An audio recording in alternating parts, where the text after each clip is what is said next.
One man walks into a bar. Security cameras capture him going inside, but he is never seen coming out. His name is Brian Shaffer. He was 27 years old, and for 2 decades, no one has been able to explain how he vanished without a trace. Brian was a second-year medical student at Ohio State University. He was smart, driven, and close to finishing his exams. Just weeks earlier, he had lost his mother to cancer. But that night was supposed to be a break, just a normal evening. That evening, Brian sat down for dinner with his father. They met at a small restaurant near campus. They discussed classes, exams, plans for the summer. Brian had recently returned to school after taking time off. By all accounts, the dinner was calm. Nothing about it suggested what would follow. After dinner, Brian met up with his friend Clint Florence. The two walked toward the Ugly Tuna Saloon. It was just after 10 p.m., a normal Friday night near Ohio State University. Students moved between bars. Music spilled into the street. Nothing felt unusual. Nothing felt final. Brian was expected to leave for Miami in just a few days. Spring break, sun, a reset. Instead, this would become the last place he was ever seen. Inside the bar, the night unfolds like any other Friday. The dance floor is crowded, with people moving through the room as music and conversation fill the space. Groups gather around tables. Others drift toward the bar, while the noise of the room blends into a constant background of laughter and voices. Brian is among them, holding a drink and speaking casually with people around him, blending easily into the crowd during a busy night out. Nothing about the moment seems unusual. To everyone else in the room, he is just another face in the crowd, enjoying a late night with friends. Around midnight, Clint decides to leave. He expects Brian to follow soon after. They have plans the next morning, a trip to Miami. Clint walks out. Brian stays behind. It seems ordinary. Friends separate all the time. But this is the last moment anyone who knew him would see him inside that bar. Surveillance footage from that night shows Brian near the entrance area, close to 2 a.m. He is seen speaking with 2 women near the escalator. A short time later, the 3 move out toward the entrance, and the conversation continues briefly outside. The women then head off toward another bar. Brian tells them he may join them shortly. Instead, he turns and walks back toward the entrance of Ugly Tuna Saloon. According to investigators, this is the last confirmed time Brian is seen on camera. After that moment, he is never captured leaving the building. Police begin reviewing the surveillance system in full. Every available camera angle is examined. Multiple patrons are seen entering and leaving the bar. Brian is not. Investigators check every known exit, the main doors, side entrances, service access points. None of the footage shows him leaving. No signs of a struggle are reported. No witnesses place him outside. After 2 a.m., Brian Shaffer simply disappears from the record. Police expand the search beyond the bar. Officers canvass nearby streets. K-9 units are brought in. Parking garages are checked. Dumpsters are searched. Construction areas nearby are examined. No traces found, no clothing, no phone, no body. His cell phone stops responding shortly after 2 a.m. Calls go straight to voicemail. For days, there is nothing. Then, unexpectedly, the phone rings. His girlfriend places the call. Instead of voicemail, the phone connects. There is silence, no voice, no movement, no sound. The line stays open for a brief moment. Then it disconnects. Police later state they cannot determine where the signal came from, No further confirmed activity is ever recorded. In the days following Brian's disappearance, search efforts intensify. Volunteers gather at first light and spread out across wooded areas outside the city.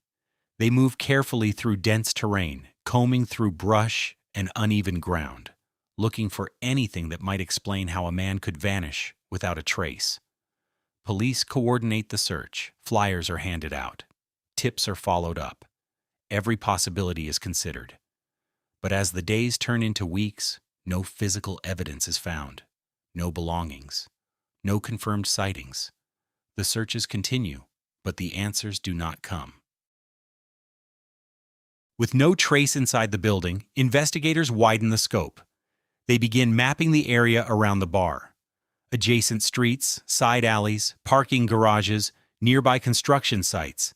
They measure distance, walking time, possible routes out of the complex.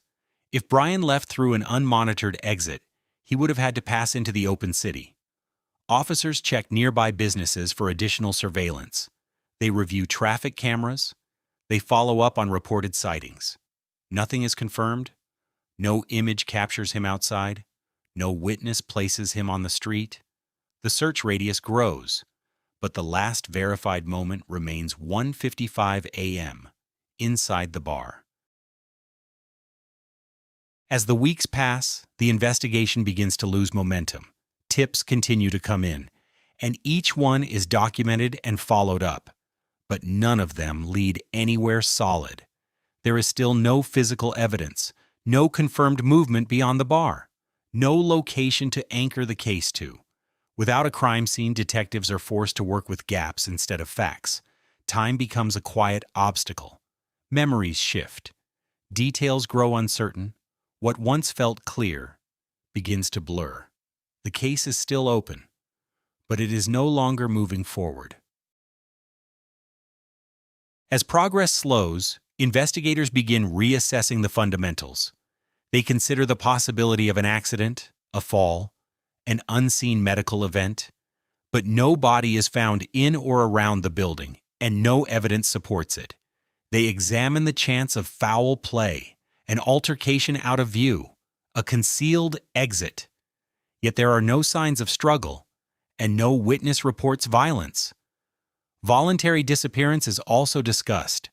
Brian had recently lost his mother, and he was under pressure in medical school. Still, there is no indication he prepared to leave. No packed belongings. No financial activity. No contact. Each theory is weighed carefully. None of them fully fit the evidence. And without evidence, the case remains suspended between possibilities. As the investigation stretches on, the uncertainty begins to shape the case itself. Without physical evidence, there is no direction to pursue, only possibilities to revisit. Detectives return to the footage. They re-examine timelines. They compare statements again. The conclusions remain unchanged. Brian is seen inside the bar. After that, there is no confirmed trace.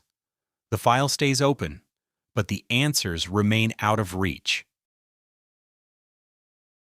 2 decades later, the case remains open.